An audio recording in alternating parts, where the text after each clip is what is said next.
Today we talk about Eid al-Fitr. এ madam এ হুজুর আরবিতে খুতবা না পড়া কি ইংলিশে খুতবা পড়ায় কে? আরে বাবা এটা তো ভাইরাল হুজুর, ওই কথায় কথা ইংলিশ ফুটায় বলেই তো উনারা নিয়ে আসে। Either namaz, 6 takbir.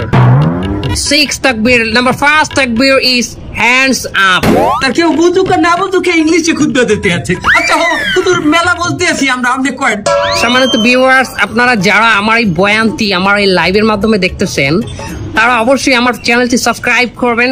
আচ্ছা হুজুর আমার একটা মস্তা কয়েন দেখি, এই ঈদের দিন কি মহিলারা পর্দা সহকারে নাচতে পারবে? পর্দা সহকারে মহিলারা অবশ্যই নাচতে পারবে, কিন্তু নোরা ফতেহির মতো না, ক্যাটরিনা কাইফের মতো না।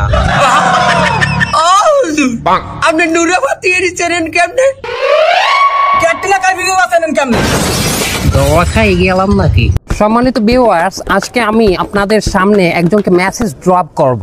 আমার অ্যাসিস্ট্যান্ট মানে আমার পার্সোনাল অ্যাসিস্ট্যান্ট একটি ভিডিও দেখে আমাকে জানালো ইন্ডিয়ান এক নায়িকার নাম সানি লিওন, সে নাকি এক্সট্রিম লেভেলে 70% উলাঙ্গ হইয়া একটি গানে ডান্স করেছে। গানটি হলো সনি সনি সনি দে লাখা এ রেন্ডিয়া রেন্ডিয়া জখা।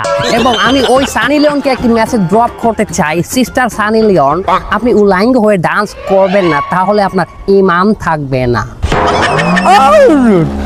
সানি লিওন তো আমাকে ধরবেন না, তার ইমান নাই কমে দেয়া। বারবার আমার কথা করছেন কেন? যে অ্যাসিস্ট্যান্ট দিয়েছে ভিডিও তো দেখছেন আপনি। মারা খাইয়ে গেলাম নাকি? এই খাওয়ালে কিন্তু একদম পালাই মেরে ফেলবো।